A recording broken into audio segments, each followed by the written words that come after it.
What does Lamar Jackson's injury mean for the Ravens in the playoffs and beyond?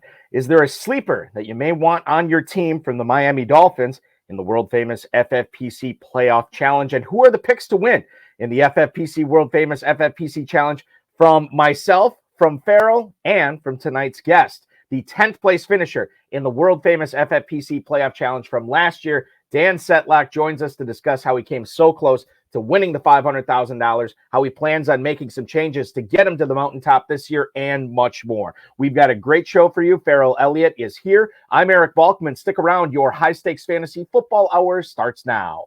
Under pressure, I've seen greater men than need a lesson. Broadcast live and heard around the world, you are now watching the most entertaining hour of radio on the planet. Welcome to the High Stakes Fantasy Football Hour presented by MyFFPC.com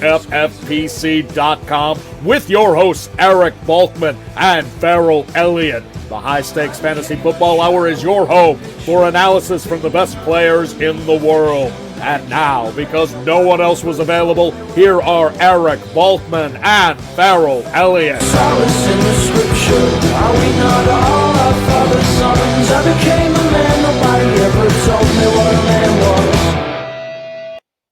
Thank you, Rob. Greetings and salutations to all of you Balkaholics and Farrelliacs. Welcome to the latest episode of the High Stakes Fantasy Football Hour presented by MyFFPC.com. I'm your slightly above average host, Eric Balkman. My co-host is the definitive commissioner of fantasy football, Farrell Elliott. Coming up on tonight's show, I'll dole out a world-famous FFPC Playoff Challenge roster for Farrell to pick apart, and the 10th place finisher in last year's world-famous FFPC Playoff Challenge, Dan Setlock, is going to drop by to give you some of his tips and tricks to making sure you can lock in your best shot at a roster that's going to win you $500,000 either tonight or tomorrow before the contest locks. Speaking of said contest, you can play for a $500,000 grand prize right now in the world-famous FFPC Playoff Challenge. Make sure you're registering for that at myffpc.com. Pretty simple format. You pick 12 players. You can only pick one player per NFL team. Now, we know there's 14 teams in the playoffs, which means you're not picking two players because you're going to submit a 12-person lineup. 4 flexes. It's the normal FFPC lineup, but you get the 2 extra bonus flexes. So you want to play 6 running backs, you want to play 6 receivers, 5 tight ends, whatever you want to do. You can do that with this playoff challenge. There's no roster management. There's no draft. There's no salary cap. You can actually register, sign up, and place your enter your roster in minutes. It's that simple.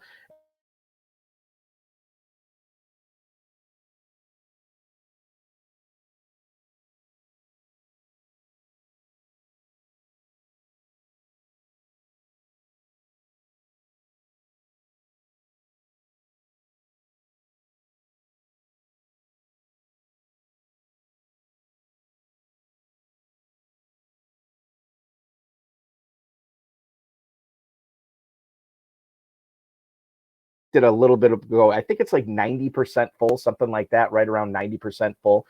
So make sure if you are going to get in that, you get in it right now. In fact, and rather than me just make this stuff up, why don't we just actually look at what it's at right now? So you are looking at, well over 90% full in the Football Guys Playoff Challenge.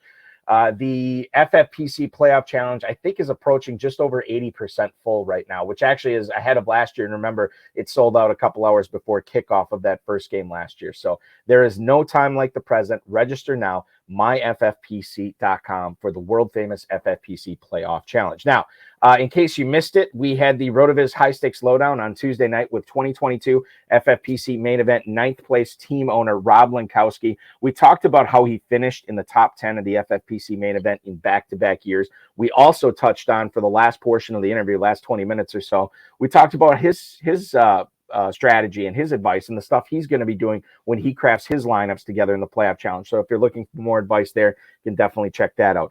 If you checked out the FFPC mailers this week, you have seen a ton of content that is being produced around the industry based on this challenge. There's advice from Football Guys in there. There's advice from Draft Sharks in there. Advice from Fantasy Alarm. Fantasy Points. You can check out, we had Dan Williamson on from the GOAT District. They had a great podcast that they put out with John Daigle from 4 for 4, where they constructed an FFPC playoff challenge lineup. So the content is out there. There's no excuse for you to not know what you're doing and not putting in a really competitive lineup when you're getting from all the experts. So again, myffpc.com is where to go for that. Remember to like this video, subscribe to the channel, comment on the video, share the video, and get notified so you can make sure that we are producing the best possible content for you every single week. The more action we get on YouTube, the more content we can put out, like what we saw earlier, just a couple hours ago on this YouTube channel with Aiden LaCorey and Dave Terpoli giving you their FFPC Playoff Challenge preview, as well as the Football Guys Playoff Challenge preview. If you missed it, you can watch it on the YouTube channel here back. No problems whatsoever. See the live stream that those guys put out again a couple hours ago. Without further ado, let's bring in the commish right now, the definitive commissioner of fantasy football. Check out his competition, kffsc.com, at kffsc official on Twitter. The incomparable Farrell Elliott. Farrell, happy NFL playoffs weekend to you, man. What a great introduction. Incomparable. Thank you, Balky. And yeah, it is. Isn't this wonderful? All the way into Monday night. Who's broadcasting Monday night's matchup, by the way? Yeah, I would assume it's going to be the Joe Buck Troy Aikman tandem. Oh, really? Okay. Well, beggars can't be choosers. I'm looking it up right now. Guys from RotoViz might be doing that too. That would have been tremendous. Our listeners are now leaving to go check out the recording of you and Terp and the boys. It's just you and me, brother. I am looking at it right now. It is an 8:15 game, and it's on ESPN. So I'm assuming it's Joe Buck. Okay, and I'm assuming it's Troy Aikman. So there you go. What you can get. Exactly. All right, let's get into it. We had some late breaking news here. Not late breaking news, but breaking news that's going to affect teams in the playoff challenge. Mike Williams for the Los Angeles Chargers has been ruled out for the wild card round, and according to Fernando Ramirez, who reported this, it sounds like he could be out longer than that. In fact, if the Chargers don't make the Super Bowl, you are probably going to you probably have seen the last of Mike Williams this season. He got hurt in that Week 18 game against Denver. Why he was out there, I'm not really sure, but he hasn't practiced all week. Tom Pelissero reported about in Williams back that is going to keep him out not only this week but multiple weeks. Now, Mike Williams had a team leading 33% air yard share during the regular season. Justin Herbert's deep threat is gone now. He's going to have to rely on Austin Eckler, Gerald Everett, Keenan Allen. You could see more of like a more methodical passing game where they're just playing for the sticks to be moving rather than going for the big play. And I think these are questions we have to answer, Farrell. As you look at this competition, the Chargers team, as you look at this from a competitive standpoint in the FFPC Playoff Challenge, does Eckler, Herbert, Everett, Allen, any of these guys, who looks most appealing from the Chargers for you right now? Allen gets a bump. There are other receivers that could draw coverages away from him. Palmer and Carter, while are good downfield wide receivers, but they don't provide the target that is provided by Mike Williams. And it's just so foolish that this elite player is not part of the playoffs. This team really confuses me. The coach says he has no regrets about who he put onto the field.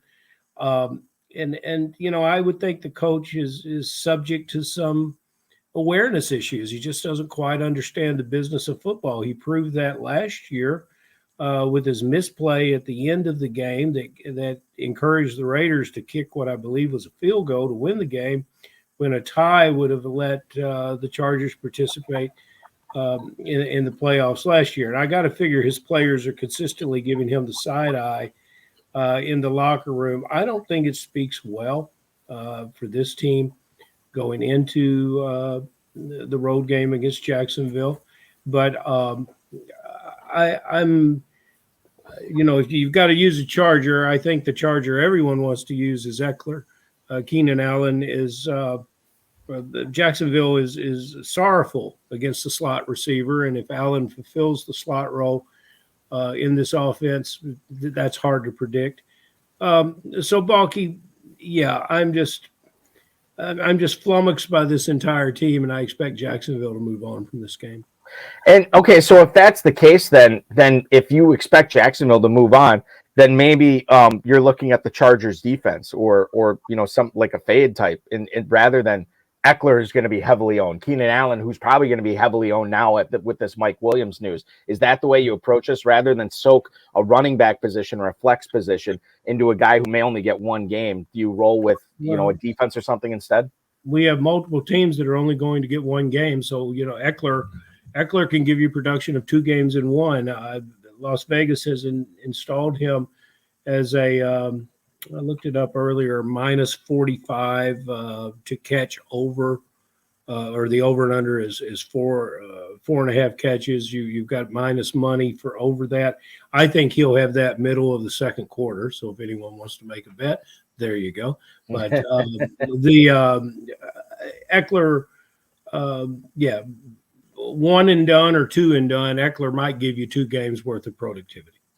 47.5 is the total on that game. Chargers are 2.5-point favorites in that, so should be a lot of scoring. I think that is the second highest total of Wild Card Weekend. I believe that's accurate. Mm-hmm. Yeah, the one that is the only one that's higher is the 48.5 that we have in the Giants Vikings game. Mm-hmm. All right, so let's get into this Lamar Jackson thing. So he actually announced publicly via his Twitter account that there's still inflammation surrounding his knee and it remains unstable. He says he wishes he could be out there, but he can't give 100% of himself to his teammates and his fans. So it doesn't sound like John Harbaugh, the Ravens, had much of a say in this. It sounded like Lamar Jackson said, look, I'm not playing.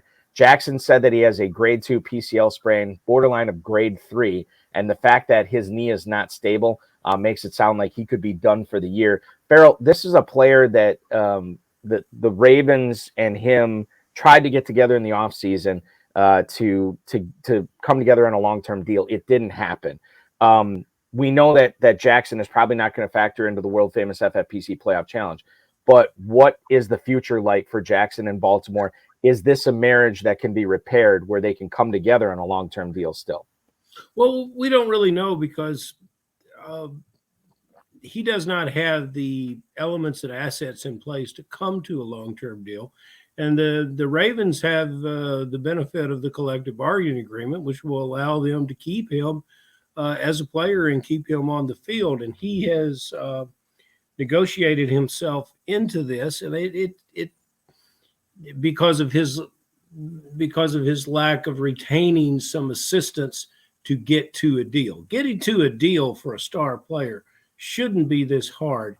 In regards to Lamar announcing that he's not going to play, that's something that should be handled by the team and their media people. I don't understand why that isn't. There's been a lot of talk that this knee is contract related, and I think that's very unfair for Lamar. You know, if he's showing up, taking therapy, trying to get himself together to play, he's doing all he can do to try to get on the field. I think the team ought to step up and say, you know, Lamar's here, but Lamar's not ready. I think this gives tremendous opportunities for Baltimore to just see what they have. You know, Anthony Brown, it looks like he's going to be the man that's tapped for this. He struggled last time against Cincinnati, but I was impressed with this player at Oregon. I thought he did well, and I think that as an undrafted free agent, he went out in a challenge and did about as well as he could. It was not attractive. 2 interceptions, no touchdowns, less than 50% of his passes. But he'll do better this time. He won't challenge the Bengals, but I think there's many quarterbacks that get an opportunity to show what they can do, and they mature greatly and step up to the challenge that is presented them. He's going to do better than what we probably saw last time. It's not going to be enough to derail the Bengals, but it may do something for his career as a backup quarterback, and more importantly, it may rush Lamar to try to come to some type of decision with the Ravens. I doubt that the Ravens want to underpay Lamar. Perhaps Lamar has some type of idea that's not realistic on what he should get paid. And that could be, and we don't know. We don't know what's going on in those conversations, as you pointed out as well. Getting back to this Dolphins-Bills game, and we'll talk about this with our guest, Dan Setlock, who's coming up in just a couple of minutes, 10th place finisher in the world-famous FFPC playoff challenge last year. But this Dolphins thing, Raheem Mostert is officially ruled out from the wild card matchup against the Bills. Mostert did not practice all week, so now it will be the Jeff Wilson show. Now, Jeff Wilson was added, as we all know, via trade at the trade deadline to play for Mike McDaniel, who, like Mostert, played under McDaniel in San Francisco. Now, Wilson is a guy that took the backfield over for Mostert. Like, Mostert was really controlling it, even when he was, in this timeshare with Edmonds. Mostert was running that backfield. And he played in 16 games this year, too, which we don't normally see from Mostert. Now, Wilson came over. He took over that backfield. Dolphins are looking like they're one and done. It's Skylar Thompson. Is there a pivot if you're entering multiple entries into this contest? Is there room on one of your rosters for Jeff Wilson just to see what he can do in that Bills offense, and knowing that he's probably not sharing that backfield with anybody significant? Yeah, well, Ahmed is a good player, and Ahmed could end up splitting time with him. So I think no. I think a lot of the people will be fading Tyreek Hill here. This game doesn't. His body looks a little beat up. We hear the injury reports and guys are going to miss time. What we do not hear is how many guys are struggling physically. You don't necessarily see it in their movement, but if you had real close seats to the field, you could see it in their expressions. You could see it how they're trying to warm up.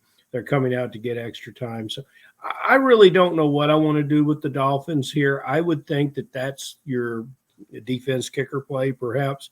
It's exciting to look at this roster and say, I can get performance on a team that tries to catch up. And then you look at Skylar Thompson and what he has to be facing on the road against this team, a team that is playing not only skilled NFL football, but at a superior emotional level to a lot of other NFL teams. So, I doubt if they if any Dolphin has a standout day offensively. Defensively, they'll play well for a while against Buffalo, but Buffalo will wear them down. And if that doesn't happen, I'll say, what in the Krautwurst is going on here? Well, let's talk to a guy who should know what's going on, or at least we think he should know what he's going. We think he should. He will. He should know what he's going on. I think he will know what's going on. I know, exactly. And I want to bring him in right now. The reason I say he should know what's going on is because he's been playing fantasy football since the early 90s. He has a home league with it has 20 players, including a guy who's been on this program before, albeit just for a brief interview with Pros vs. Joes and Chris Prince. He's basically been playing with the same crew for the last 25 years. He began playing high stakes in 2007, made it to the final 10 in the Fantasy Football Open Championship for that $1 million back in 2010, finished 7th in that contest. He's been playing with the FFPC for the last half decade, usually 2 main events and 10 football guys and a ton of best balls a year. He finished 10th in the world famous FFPC playoff challenge this past year. Please welcome into the program, Mr. Dan Setlock. Dan, welcome in tonight, man. Hey guys, how are you?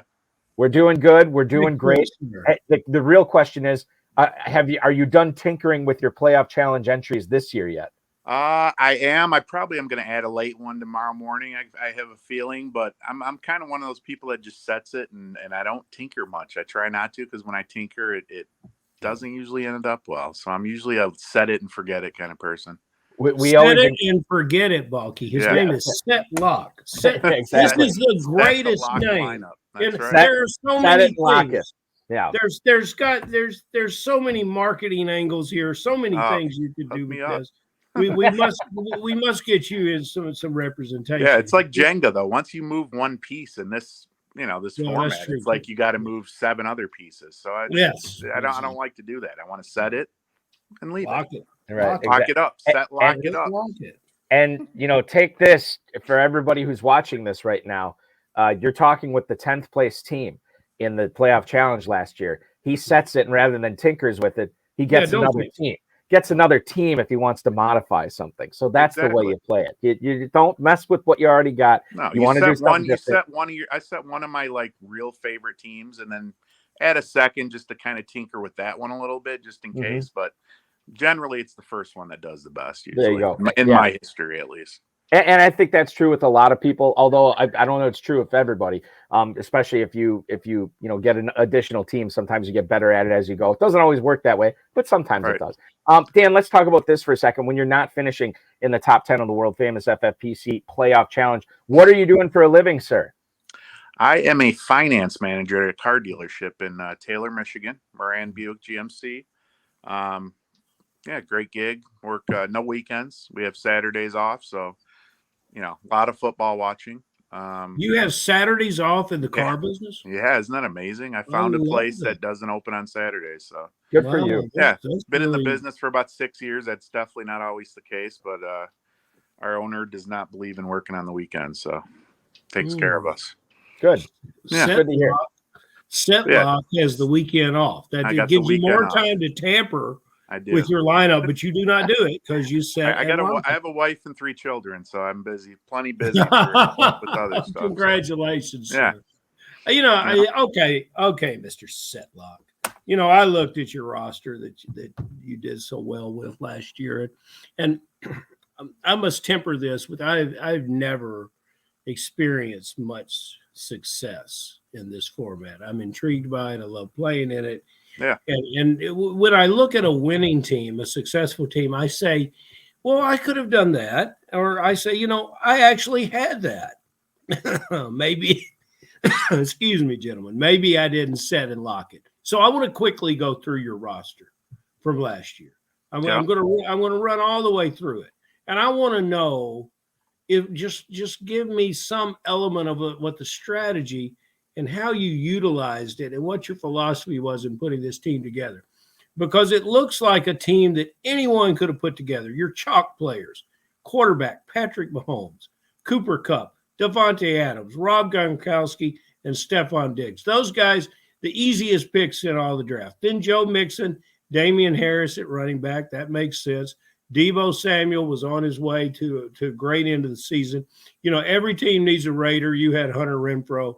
You added a flex, and you went with Zach Ertz from Arizona, Bullock and the Cowboys at kicker and defense. What was the hardest decision? Because I can see all the easy decisions.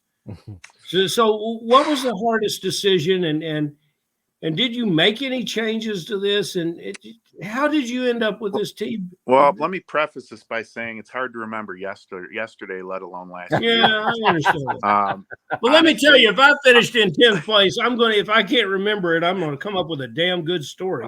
Yeah. And, it's funny because I looked at this team today when Eric sent it to me, and I'm like, I really had Hunter Renfrow on this team. I do not remember that. But I mean, the key for the way I do it, honestly, is I pretty much map out the playoffs, right? I map out who's going to win the matchups. First of all, who's going to make it to the Super Bowl down the list. I want my quarterback from the team that I think is going to make the Super Bowl. Obviously, that wasn't the case last year with Mahomes.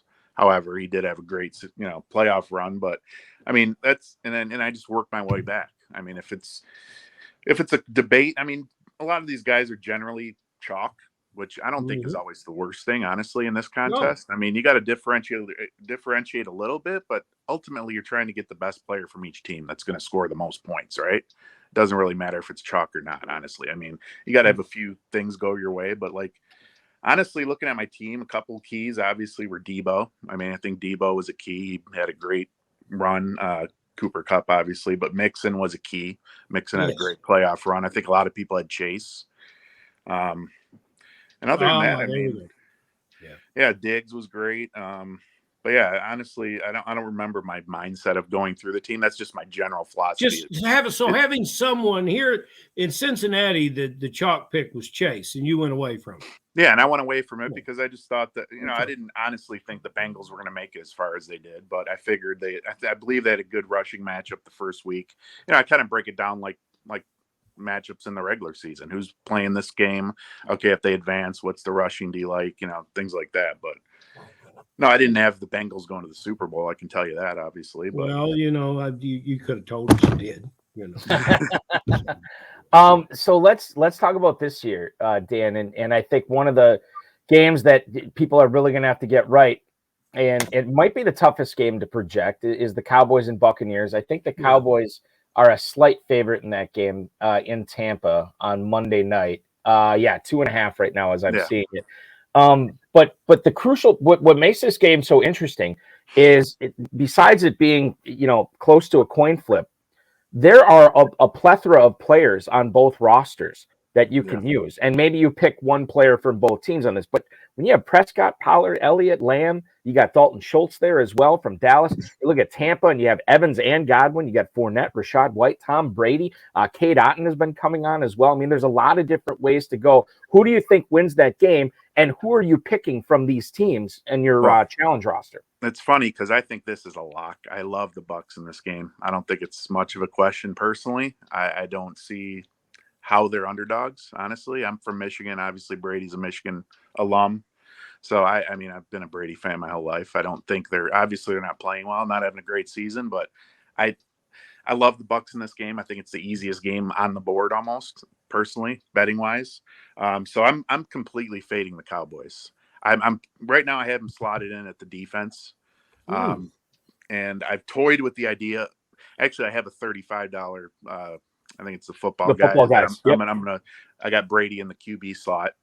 I think they legit have a chance to go back to the Super Bowl. I'm gonna go on record in saying that. I think the path is honestly not that crazy. I mean, you got Philly with the banged up Hurts. You got Brock Purdy, who's never started a playoff game in his life, as the two favorites. I mean, you got Brady, got to be licking his chops. He wins this game, and I mean, they could have Minnesota next, possibly. I don't think that's strong.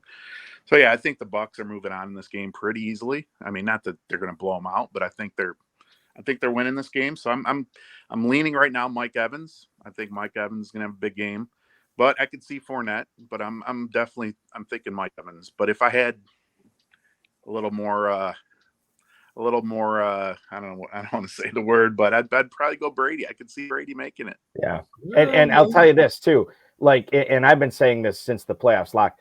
Even before the playoff bracket was locked, anybody can win it in the NFC. Yeah. I mean, Philly's obviously the 1 seed. San Francisco is hot right now. I mean, they've won a bajillion games in a row. Sure. Minnesota obviously has the firepower to hang with anybody. And then you look at Tom Brady and obviously Dallas. We'll see with them, but yeah, I mean, it's wide open. Playoff Tom, come on. Yeah, it is. Yeah, and maybe Lombardi Lenny as well. We'll see. And you're right. And Lenny's another one. I mean, I think it's just falling in the right place for them, and they're getting healthy. They got all their weapons healthy for the most part. I mean, their line's still banged up, but I mean, I think they get through this game. They don't have the hardest path to get back to the Super Bowl. I mean, Brady's done it with lesser teams, so it wouldn't shock me. There are 3 intriguing underdogs in this weekend's matchup. Jacksonville being the other that I pick as a winner. I like them too. Tampa that I haven't decided on. And then the New York Giants that it seems like all the East Coast media is behind, but I think for good reason. Could you see those 3 underdogs advancing? I do. Well, obviously Tampa I love. I do like Jacksonville a lot. Right. I'm leaning ETN in that matchup. I think once again, he's probably going to be the chalk on that team unless you fade him and you go with the defense. But I don't know if he can play. I mean, I guess you can play Kirk, but I think ETN's the play there. I do see them winning that game. And the Giant game is the tough one for me. I mean, I could see the Giants winning that game. Mm-hmm. I am playing Barkley most likely. I mean, I think that's going to be probably the chalkiest of the chalk. How important – I see a lot of your decisions revolving around what the quarterback can do with the team. That has me fading the Cowboys because if you watch Prescott – over the last few weeks, his receivers are getting open, and I don't know why he's not throwing the ball. I know with his experience, he's seeing them, so I think something physically could be wrong. He says, I can't complete that pass. I can't throw the post pattern. I can't get the ball to him. That's just my hunch. But how important is it to have in your final week one of the Super Bowl quarterbacks? Is that a key to success in these contests? I think it is, but I didn't have it last year, and I still made top 10. I don't know exactly if the guy in the. Well, yeah, but I mean, we want you to win, Setlock. Come on. I think honestly, you probably do. I mean, I think the Bills are getting there. I got Josh Allen at the quarterback. I mean, okay. Fair think enough. The Bills are winning it. If I didn't think the Bills are winning, I wouldn't have Josh Allen. But I think that's, again, going to be – see, the quarterback's going to be a weird one. I mean, you can't really say any quarterback's going to be chalk. You're going to have people that back Mahomes. You're going to have people that have Hurts. You're going to have all kinds of – so I don't think Allen's going to be chalk necessarily. But I think you're going to have them if they make it to the Super Bowl, which I think they're going to. Balky and I spoke about it earlier. Tyreek Hill, I don't think is a good matchup against the Bills, and No. we know it's one and done. Is it uniformly? Is that the most talented player, most prolific player that you can see everyone avoiding? And could you Yes. possibly then be a contrarian? I don't I'm think there's any completely fading upside in Miami. it. Maybe if the quarterback wasn't Skylar Thompson, possibly Yeah, if I'm it with was you. Tua. But Yeah. I'm totally fading Miami. I'm totally fading Seattle. I just don't see a path for either of them winning, as opposed to I see a path for either any of the other matchups basically possibly going one way or another. So Dan, one of the players you had in your squad from last year who was huge, got to the NFC Championship game, was Deebo Samuel. He is among a plethora of options in San Francisco that you could go with in this challenge. George Kittle in a tight end premium format. Christian McCaffrey, who was the number 1 overall pick in some fantasy leagues this year, and obviously has been playing awesome since he joined the 49ers. Brandon Ayuk, Brock Purdy, also possibilities there. But I want to talk specifically about Samuel. Is he the right Niner to own again this year? Or is the pivot off of him going to somebody else? Is that the smart play for the challenge? yeah, he's not for me because of the injury. I mean, it's just too much unknown. He hasn't played in 6 weeks. You haven't seen it. Brock Purdy doesn't have really a good chemistry with him, I don't think yet. He was more Ayuk even when they both played. Yeah. So no, I'm fading Debo. I don't really think he'll be that popular, to be honest. I think you're going to see probably, I don't know percentage wise, but I would guess probably somewhere in the 60 to 70% McCaffrey range, and then being that it's tight end premium, a lot of Kittle and sprinkling of Ayuk. But I bet Debo's going to be a decent contrarian play. He's not for me. He hasn't stepped on the field. I know last year was great for me, but that was last year. I don't see that happening. I'm debating between McCaffrey and Kittle. Honestly, it's a tough call. I think San Francisco probably gets to the NFC Championship, but just depends on the matchups. I mean, I have Tampa winning. Like I said, I could see Tampa beating them. So, well, in honor of last week's guest, Mr. Alex K of New York City, and the Dizzle, I would say when you're having a tough consideration to find your place, Balky, we're still got 10% of the team still available. So if you're having tough, buy another team. That's what I most likely will tomorrow. That would be the move. That would be the move that I would make, especially if I'd had the kind of success you had last year. And you shared with us, and we talked about Mixon. You did not go to the chalk with Chase in Cincinnati. So let's focus on Cincinnati. I'm in Louisville, Kentucky. Everyone, not everyone, but a great deal of our people here are Cincinnati Bengals fans. And there's a lot of hope that the team will find itself back in the Super Bowl. Our good friend, Balky Craig Campbell last year had a major win when, just like Mr. Setlock, he avoided Chase and took T. Higgins. And when T. Higgins made that wonderful touchdown, there was a path for Craig to win significant money. So Cincinnati this year, let's focus on Cincinnati this year. What are you doing? And when you want to talk about quarterback, and here's a potential Super Bowl quarterback, and it's not Allen, it's not Mahomes, and how smart would you be to forget about the position players and just focus on quarterback here? Yeah, I mean, Cincinnati's great. I mean, I love Burrow. I think I could easily see taking Burrow, but for me, obviously the second round matchup is almost guaranteed to be Cincinnati at Buffalo. I mean, assuming they both win. And I like Buffalo in that game. Not to mention, I just think that Ravens D is going to come to play. I think it's going to be a tough sledding for Mixon. And I think they get by that game, but it's not going to be as easy as people think. I think it's going to be more of a grinded out kind of game. And then assuming they both get by and then it's in Buffalo, once again, I don't think it's going to be a Mixon type game. I think it's going to be a shootout. I have Buffalo winning, so I'm considering Higgins in that matchup, but ultimately it's got to be Chase. He's just got too much upside.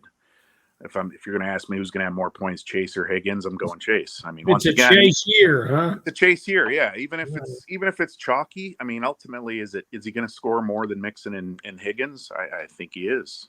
I mean, if they don't win that game, I'm not winning the contest. They're going to Bills are going to be out. I'm going to lose my quarterback. People are going to have Burrow.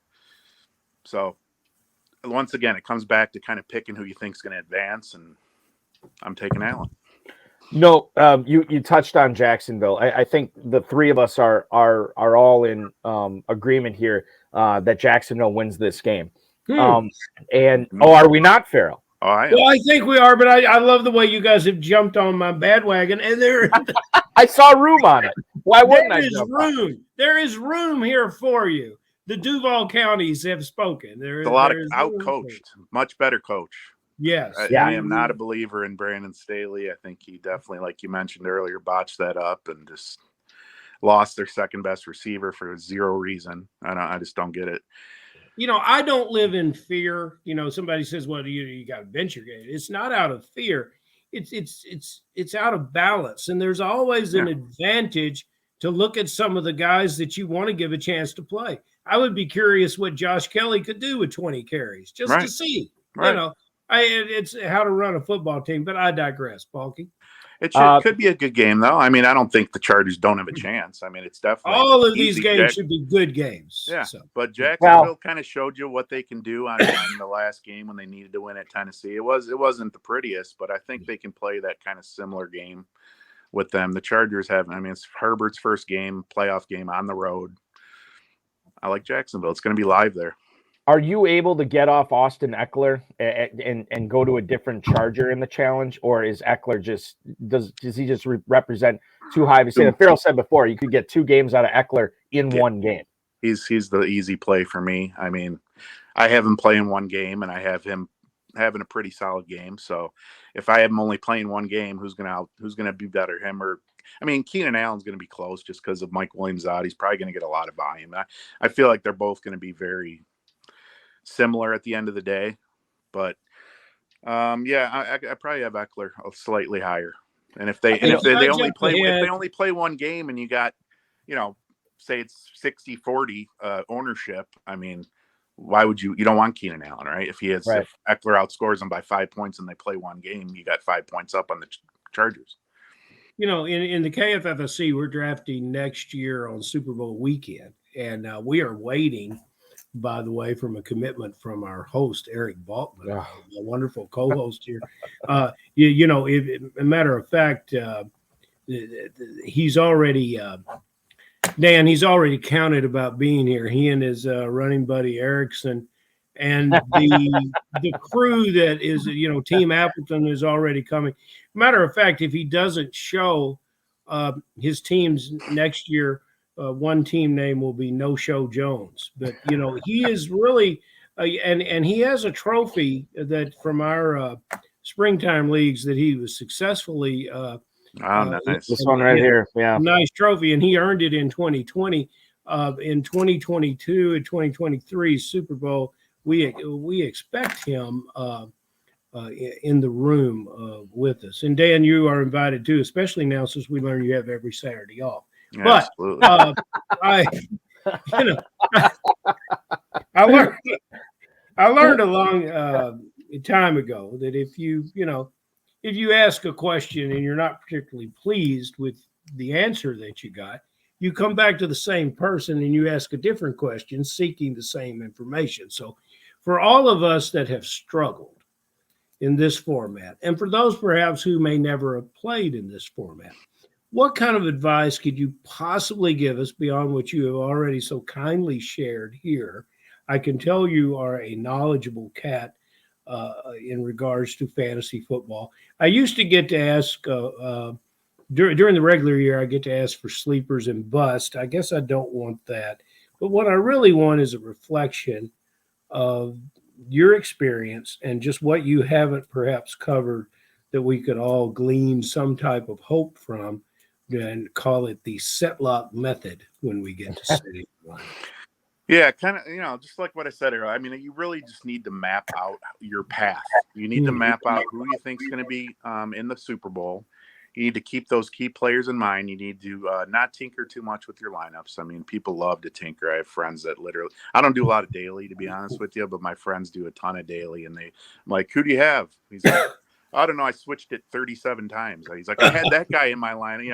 He would have won $1 million like 20 times, but Yes. he flipped them out. So you can't do that. You just got to set your lineup. Like I said, if you want to switch out McCaffrey for Kittle at the last minute because you just, that's one little thing, but you just can't be switching your quarterbacks and your running backs around. And this format is set up to be just, who do you think's going to get to this deep run, fade the teams that are not going to win.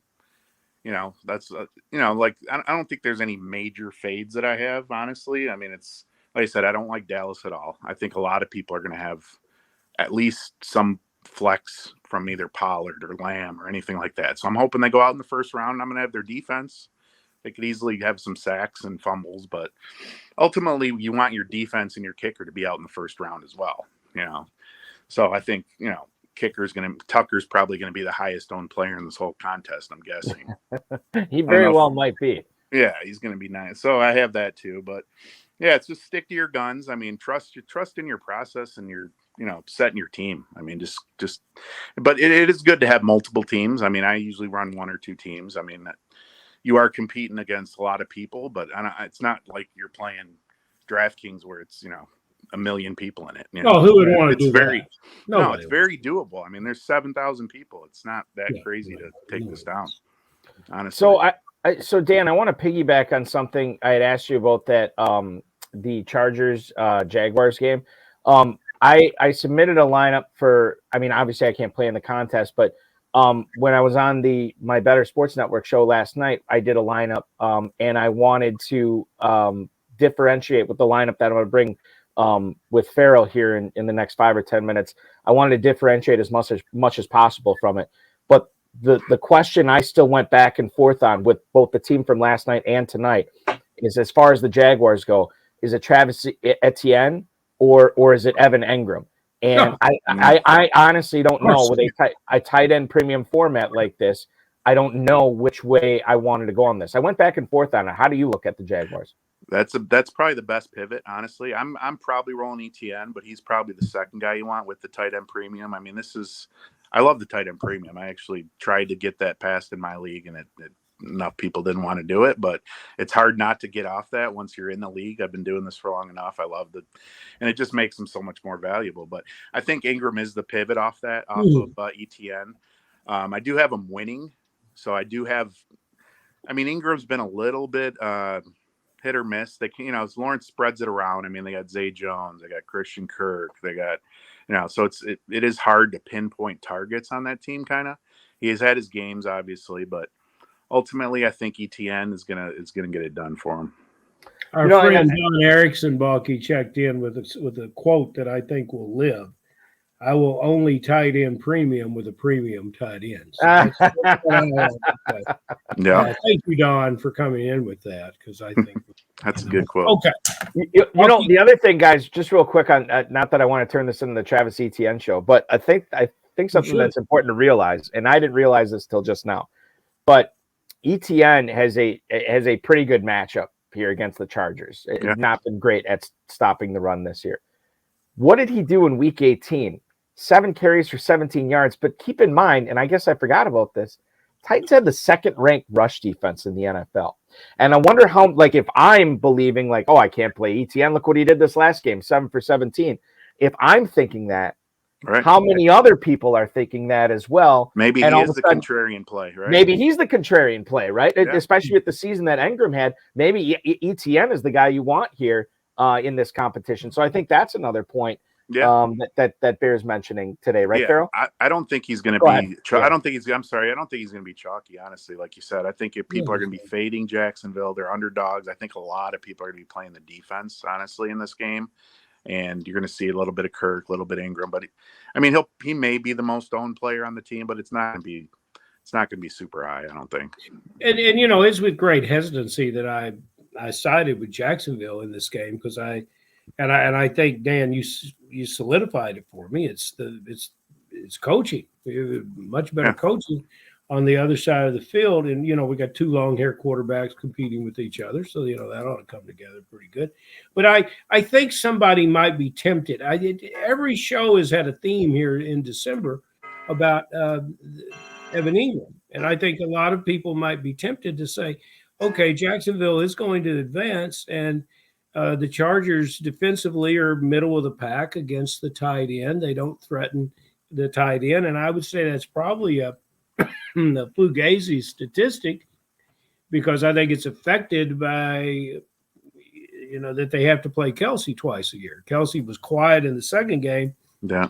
In the first game against the Chargers, that was his 3 touchdown multiple catch game. So it's hard to find a lot of tight ends that have put up huge numbers against the Chargers. I don't see Ingram doing it. Farrell, I'm going to throw it to you for the final question of the night as we grill Dan Setlock on his FFPC playoff challenge roster. I'm going to ask that same question for the third time because I'm still seeking. But I'm going to ask it directly. And Balky's talking about the contrarian player, so I want you to officially give us yours. And then the heavily owned player, and we talked about some, but the heavily owned player that you are to stay away from. So the contrarian and the heavily owned that you stay away from. Who's my contrarian player? I like it. You can't use one you've already used, so you've got to dig deep. My contrarian player, I'm probably going to use. It's probably, like I said, it's probably the Cowboys defense. You've already said that. That is not allowed. That is not allowed. Right. That has been previously disclosed earlier in the show. All right. We need another contrarian. Who else am I? Mike Evans. Is Mike Evans going to be highly owned? I don't know. I don't think so. There's so many options on that Buccaneers team. It's hard for me to say any of them are going to be highly owned, right? Yeah. I mean, Evans and Godwin and Brady and the 2 running backs. Then you've got them winning, and which is even better. I got him winning. I think Evans could be huge in the playoffs. I do. And fading. I don't know who am I fading. You said you didn't have a whole lot of fades besides the Cowboys, right? I mean, that was basically your. No, I'm fading the Cowboys just because I got them at the defense. I'm fading. That's been previously spoken about in the show as well. So yeah, we need fresh material here. We're at the 46 minute. It's hard to say who I'm fading. I'm fading Patrick Mahomes. I'm fading Jalen Hurts. Jalen Hurts. We haven't said Jalen Hurts. Yeah, that's a good one. That's a good one. I think the Eagles. You're going to get a lot of Hurts on the Eagles. You're going to get a lot of Hurts backers. You're going to get a lot of AJ Brown. I think I'm pivoting probably to Devonta Smith. I don't think they go super deep. I think he's been trending upwards. I think AJ Brown's more of a boomer bust. Yep. If they go deep, will probably be great. I can honestly see them losing the first game. I'm not sure who they're going to play, but I don't feel good about Philly. I think I'm going with Devonta Smith in that one. We don't really know. Right. Can we get an official Super Bowl prediction from you, Dan, as we look at, the Super Bowl is roughly a month away from today. Can we get a Super Bowl prediction? Who beats who in that game in Glendale, Arizona? I think the Bills finally get their Super Bowl, defeating Tom Brady and the Buccaneers. Wow. Bills Bucks. Think of the storylines. That would be a lot of fun. That'd be a lot of fun. This was a lot of fun hanging out with you tonight. Yeah, thanks, talking guys. shop Thanks for having me. And trying to figure out, I think you gave us a lot to think about. Obviously, to all the viewers that are scrambling, putting together their FFPC playoff challenge lineups, I think you gave them a lot to think about. I think you helped them as well. But we certainly appreciate picking your brain tonight. Congratulations on not only the 10th place finish in the challenge last year, but you won a boatload of best ball leagues this year. I know you're a football guys champ, main event, everything. It was a rough year. It was a rough year, to be honest. This was probably my worst year. Oh man. Well, then I would love to be you, man, because it was an upside down. Well, especially in my home leagues. I feel like the worst players in every league I was in won the leagues. It was crazy. It was one of those. You're a guest on this show and you didn't win your home leagues? No. What in the world is happening? It's a 20-man league, though. It's a 20-man league. We got 2 separate 10-man drafts. So and then let's have a big 2023 and work our way up to RotoViz. We can get there. Yeah, you need one someday. Listen, Dan, enjoy the playoffs this weekend. Enjoy the playoffs over the next month or so of action. We really appreciate you carving out some time on this Friday contest. night. Sign up. Thank you, everyone. There's your ringing endorsement, Dan Setlock, sir. 10th place finisher last year. Thanks, Dan. Appreciate it. Bye. Dan Setlock, ladies and gentlemen, the 10th place finisher. Guy, and yeah, absolutely. 10th place finisher in the FFPC World Famous Playoff Challenge last year. There's another guy I really like. He's our only guy in the comment room tonight, old Hudson Kern Reed. He is the man. Say hello to him at all. We should have. Anytime our resident Ivy League professor is hanging out here, we should be making mention of him. He wasn't here last week, and I'd like to know where in the hell he was. And then probably grading papers. That'd be my guess. They grade on a curve now. I'm curious as to when we're going to have him on the show. Well, okay, so he's been on before as a guest, but I have tried, and here's the thing, I've tried to get him on for years, and he always told me I'm not coming on until I win something of note. And then he ended up winning Pros versus Joes. Well, what the hell is this? This was yeah. And he still hasn't gotten it. Come on. He's got to come overall in here and get it. Main event. Yes. We will virtually award that trophy to him shortly. Yes, academic guest hosting. What does that even mean? That's what he would be. That he'd be our academic guest host. That's what we want. See. Okay. Yeah. Okay. So good stuff from Dan Setlock there. Now, had I picked his brain prior to me putting this challenge roster together, I might have made a few changes. But I put one together tonight, Farrell, and I would love to get your opinion on it. Because it's radically different than the one I put together last night that Todd Burrows picked apart. Actually, Todd Burrows and I were very close in ours. We had a lot of similarities. I don't know how you'll feel about this, but I'm going to go through it right now. So my quarterback is I'm projecting in this a Buffalo-Philadelphia Super Bowl where you get double points in the Super Bowl or the Pro Football Championship. Excuse me. Josh Allen is my quarterback. At running back I have three running backs here. Joe Mixon from Cincinnati, Miles Sanders from Philly, again, pivoting off of Hurts and Brown and Devontae Smith, and I have Austin Eckler, who I just can't quit. So those are my three running backs. Now, I did go heavy receiver here. Debo Samuel is my Niner. Instead of going Mike Evans, I went with Chris Godwin as my Buccaneer. Again, a little bit of a pivot there. Justin Jefferson and CeeDee Lamb. So I have four receivers there, Samuel, Godwin, Jefferson and Lamb. And then I went with two tight ends, I think, on this roster. Yeah, two tight ends. Travis Kelce will be my Kansas City Chief. And then Evan Ingram I chose as my Jacksonville Jaguar. What Dan Setlock thinks is going to be the most heavily owned player in the competition, I have here to prove his point. Justin Tucker is my kicker. And then I went with the Giants defense because I do think there's going to be a ton of Barkley here. I need a defense. I probably, if I had the opportunity to change it, I'd probably move off it right now because that is the highest total of any game this weekend. And the Giants going on the road to Minnesota. I think that's a projected point total for Minnesota, like 25 or 26 points, something like that. And 48.5 is the total for the game. So if I had to change something, it would probably look that way. But as I rifle through the roster again, Allen at quarterback, Mixon, Sanders, Austin Eckler in the backfield, Debo Samuel, Godwin, CeeDee Lamb, Justin Jefferson, Travis Ingram, Tucker, and the Giants. Your initial thoughts and what you think I should do differently if I was submitting this lineup, which I'm not. Well, okay. So can we go about this like we are partners on this? Sure. Absolutely. When we approach it that way, Josh Allen, yes, that is your Buffalo Bill because they have so many tools that any of those players at the other positions could emerge and have big games throughout. But no matter who has a big game, Allen will. So I like this. And plus, he's a favorite from the AFC. Well, one of them to get in. Okay, Mixon, a great run last year and an opportunity this week to have extra carries and to lock that game away late against Baltimore. I like that. Let's come back to Miles Sanders. I'm going to find the thing that I at least like about this team. Oh, well, I don't have to go any further than Evan Ingram. Gosh, we just keep hammering on Evan Ingram. Okay. We're going to take Evan Ingram out because we have a kicker and a defense. And a very, very close game could develop against the Chargers in round one. So I really think we're going to go with the Jacksonville kicker. His name is Wright.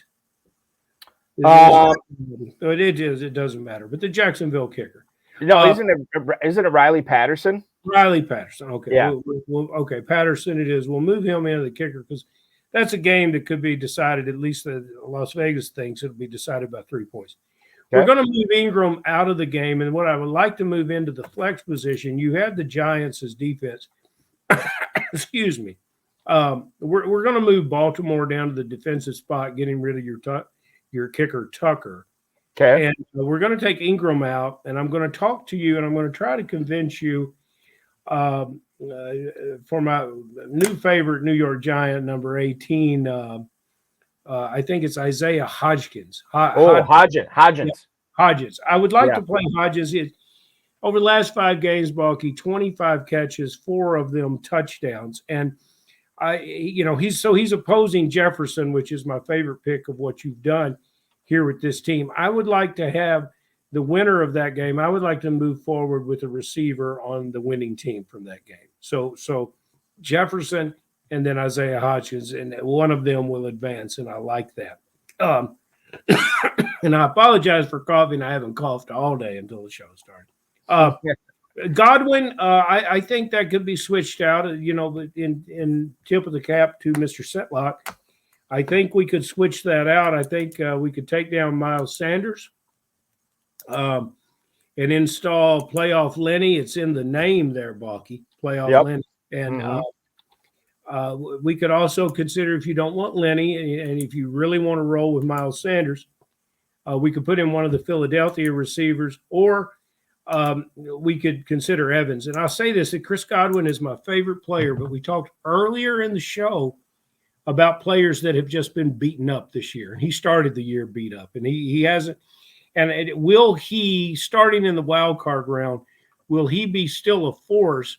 Well, when we get to the when we get to the Super Bowl, and will he be able to physically stay together and contribute in every game? That would be my thought there.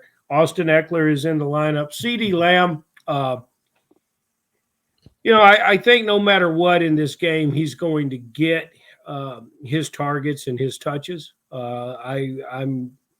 I'm down on the Cowboys advancing in this game, but I think if you got to go a Cowboy, he's your best Cowboy. So that's what I think about this lineup. Everything else that's in there, Balky, very, very, very, very solid. I never know which running back is going to appear in Philadelphia. Miles Sanders certainly answered the bell this year. I might like Fournette better. I go look at Sanders' stats, though, and, it's hard to get off of him. But you put together a very good team here. You got to get out of there. Okay, so let me ask you this. So I'm going to agree with you. We'll put in Fournette, right? So we'll take out Sanders. And are we taking out Godwin for Fournette? Yeah, you're taking out Godwin for Fournette, and you're taking Sanders down, and you're going to employ one of those Philadelphia receivers. And, Mr. Setlock talked about Smith versus A.J. Brown. And yes, A.J. Brown is that home run wide receiver, but when he hits that home run, and he's going to have multiple chances to do it, you would like to get those points. So, you've got consistent performers at every other position, and then, especially with Deebo Samuel as a consistent player. So I think that I might want to roll the dice on A.J. Brown being able to put together a string of big games. I had Devontae Smith in there in my roster last night, but man, A.J. Brown is a man. Not that Smith isn't. He was a Heisman. But I think, yeah, okay. So the adjustments we made here are Tucker's out, the Ravens defense is in. The Giants defense is out. Isaiah Hodgins is in. That's the contrarian play out of all this. Riley Patterson is in at kicker. Evan Engram is out, and we're putting in Leonard Fournette for Godwin, and we're subbing out Miles Sanders for A.J. Brown. Farrell, much like everything that you do, I think you just made this team better. So God bless you, brother. I am with you on this. So I think this makes a lot of sense. So now the final roster we have here, the bulky Farrell experience here, Josh Allen at quarterback. The running backs are Joe Mixon, Leonard Fournette, and Austin Eckler. The receivers are Deebo Samuel, A.J. Brown, Justin Jefferson, CeeDee Lamb. Tight ends, we're looking at just Travis Kelce. Kicker will be Riley Patterson. I missed Isaiah Hodgins at receiver as well. Kicker will be Riley Patterson. The defense will be the Baltimore Ravens. You're welcome, America. We just gave you $500,000. That's the pathway to do it. So congratulations to anybody watching this and putting in that lineup for $200. Farrell, this was once again favorite part of Friday night is always hanging out with you and another guest where you can pick their brain. I wish you nothing but an enjoyable weekend of football. 6 games we get over the course of the next 3 days. Always fun to chop it up with you, and we will do this again next Friday before the divisional round of the playoffs. And I'll see you in 29 days at the KFFSC. That's the plan, man. Super Bowl party and draft. Yes, it's going to be a rager. It's going to be a real rager. I look forward to it, Farrell. Thank you so much for hopping aboard. We'll talk with you again next week. See you, Boggy. Farrell Elliott, ladies and gentlemen, the definitive commissioner of fantasy football from the Kentucky Fantasy Football State Championship. Check out his contest at kffsc.com. Always fun. Been playing in it for, 20 years now, almost 20 years for me. And I wish it would have been the whole time that he's had it in his existence because it is always so much fun. I want to thank Dan Setlock. I want to thank Farrell Elliott, the FFPC, Rob Bryce, and, of course, each and every one of you. We are live next Friday, again, as I just said, at 10/9 Central. We're going to have 2021-2022 Football Guys Playoff Challenge. 4th place finisher Justin Kuber will drop by. Kuber or Keeber. I meant to ask him that and I forgot. But Justin Kuber/Keeber will be on next week as our guest as we get you set for the divisional round of the playoffs. Again, in case you missed it, the RotoViz High Stakes Lowdown with 2022 FFPC main event 9th place finisher and 2021 FFPC main event 8th place finisher Rob Linkowski. Great stuff from him on season-long contests. Good advice from him on the playoff challenges as well. So make sure you're watching that at the FFPC YouTube channel, or you can download the audio or stream the audio at rotoviz.com/podcast. Speaking of the RotoViz High Stakes Lowdown, it returns on Tuesday at 10/9 Central. The 2021-2022 5th place finisher and former overall champ in the world famous FFPC Playoff Challenge, Taz Badawala, will be joining me on that program. We're going to chop it up, get you set for the divisional challenge for the FFPC. We're going to find out how his teams are doing after the wild card round of the playoffs as well. So that's going to be fun. And of course, don't miss the High Stakes Fantasy Football Show on the Better Sports Network. We were live this past Thursday with Todd Burrows from the Run to Daylight podcast and the Sharp Football Analysis Sharper Angles podcast. We were live with him on Thursday night. This coming Thursday night at 7/6 Central on the Better Sports Network app, which you can download free in the App Store and Google Play. You can watch Ben Gretsch from RotoViz, Stealing Bananas podcast. He will be on with me co-hosting for 2 full hours on Thursday night. Final reminder, play for $500,000 right now in the world famous FFPC Playoff Challenge. You get a ton of content, ton of advice from a guy who finished 10th overall last year. Obviously from me and Farrell as well. We brought that content to you tonight. You can check out all the other content from Football Guys, Draft Sharks, Fantasy Alarm, Fantasy Points, the GOAT District. Everybody is churning out great content on this, on how to win. And it only costs $200 to join. I mean, I always say this, can you afford not to play in this contest to try to win life-changing money? $500,000 will be awarded in mid-February, and that could be you if you enter it right now. Don't forget $100,000 grand prize in the Football Guys Playoff Challenge. I would hustle to get into both of these. Both of them are pacing ahead of where we were at last year in the time that we've been on the air tonight.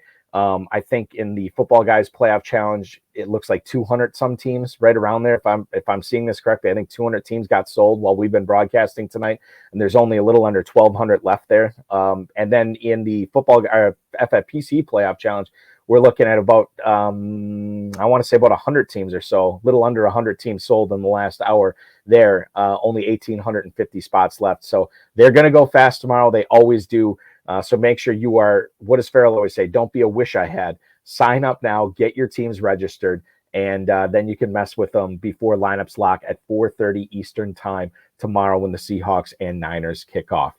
Remember to like the video, subscribe to the channel, comment on the video, and share it with all your friends, and get notified by clicking on that notification bell so you always make sure you're notified when the FFPC YouTube channel goes live with more great content thanks to the players that are coming on this broadcast. Your NFL Super Wildcard Weekend officially starts now.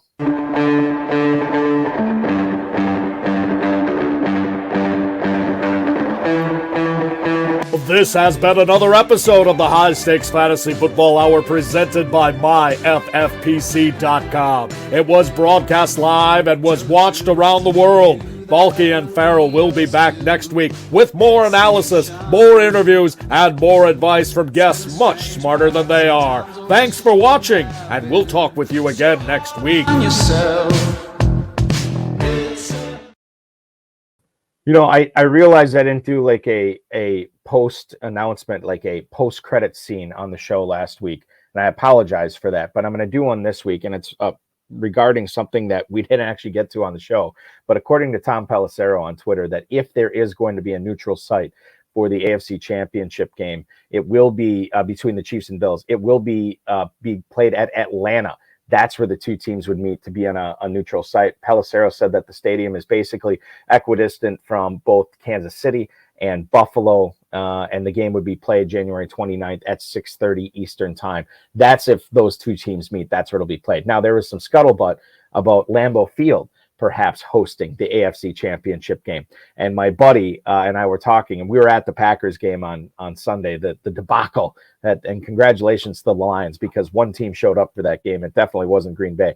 But we were at the game at Lambeau Field, and we basically said, look, if there's going to be an AFC Championship, we're going to go to Lambeau Field to watch it, because that way we can watch a championship game at Lambeau Field, and we're guaranteed the Packers not to lose. It won't happen, but it might happen in Atlanta. Thanks for watching, everybody. MyFFPC.com is where to sign up for your FFPC World Famous Playoff Challenge teams. Good luck and enjoy the games this week.